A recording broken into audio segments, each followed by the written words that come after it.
Selamat pagi saudara-saudaraku yang baik dan dikasihi Tuhan. Kita selalu hidup dari anugerah dan berkat Tuhan. Pagi ini pun merupakan pemberian dan berkat Tuhan atas kita. Untuk itu, kita selalu bersyukur kepadanya.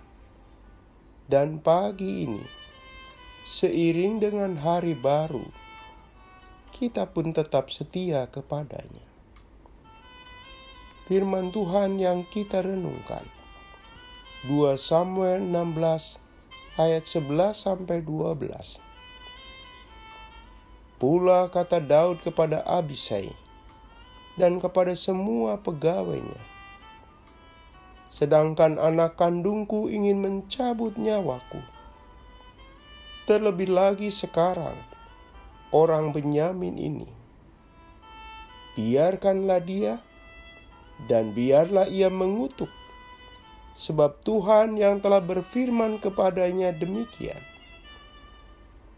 Mungkin Tuhan akan memperhatikan kesengsaraanku ini, dan Tuhan membalas yang baik kepadaku, sebagai ganti kutuk orang itu pada hari ini.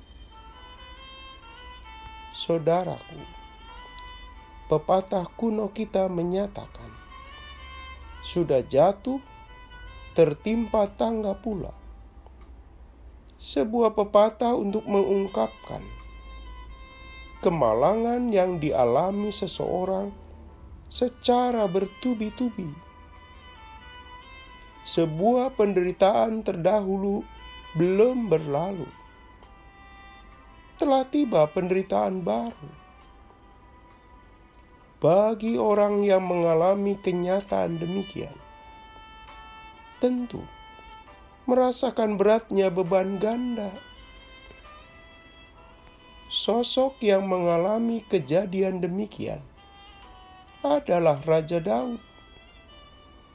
Secara resmi, dia masih berkedudukan sebagai raja. Namun, de facto, kekuasaan dan jabatannya direbut oleh Absalom. Dalam istilah sekarang, Absalom melakukan kudeta, merebut kekuasaan dari yang berhak. Absalom bukan orang asing, tapi putra Daud sendiri. Ya, anak kandung sendiri mengkhianatinya.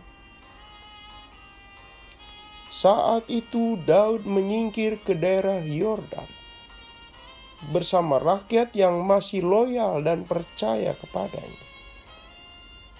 Bertemulah rombongan mereka dengan Simei. Simei keturunan Saul, raja yang digantikan Daud. Orang ini seorang penjilat. Waktu Daud berada di puncak kekuasaan, dia orang pertama yang memuji-muji Daud. Kini, Simei berjumpa dengan Daud yang tengah terpuruk. Apa yang dilakukannya? Ia menghina, mengutuki, dan melempari Daud dengan batu. Suatu perlakuan yang amat merendahkan. Saudaraku, Daud sudah tersingkir dari singgasana sebagai raja. Tentu itu pengalaman menyakitkan. Kini ditambah pula hinaan dan perlakuan Simei yang melukai fisik dan batinnya. Bagaimanakah Daud menyikapi pengalaman dilecehkan tersebut?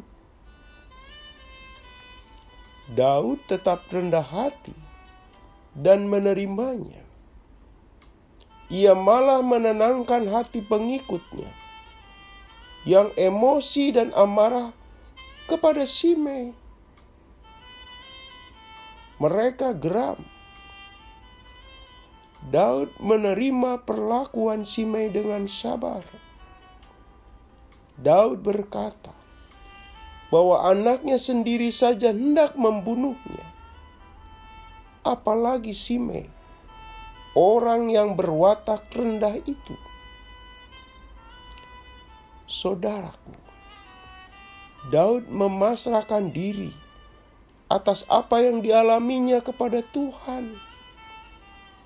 Dia percaya Tuhan mengubah sengsaranya dan kelak menggantinya dengan kebaikan. Sungguh sikap yang arif dan bijaksana. Daud dari segi kedudukan tengah terpuruk, tapi dari situasi itu memancarkan keagungan sikapnya.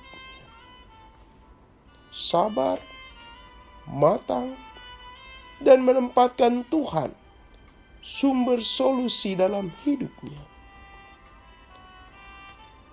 Pengalaman orang yang sudah jatuh tertimpa tangga pula tidak gampang bersikap dan tetap beriman seperti Daud.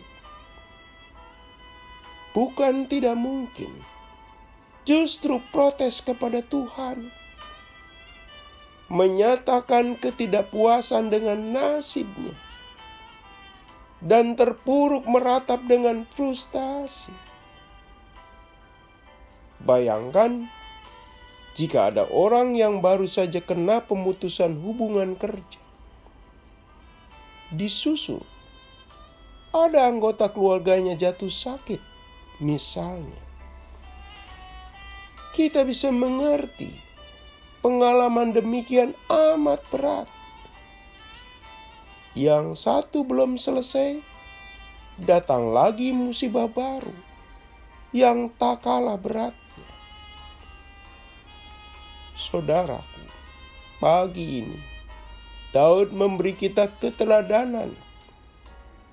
Dia yakin dalam situasi sulit atau musibah ganda, Tuhan tetap memberi perhatian.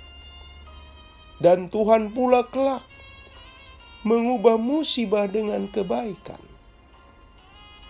Dan bukankah di hari lalu kita juga pernah mengalaminya? Mari kita berdoa. Tuhan, hidup ada saatnya mudah, tapi ada pula saatnya sulit. Kiranya kami tetap percaya Engkau akan mengubah dengan kebaikan. Dalam nama Yesus kami menaikkan doa ini. Amin. Selamat pagi saudaraku. Selamat memasuki pagi baru. Bersama Pendeta Emeritus Supriyatno, Tuhan memberkati.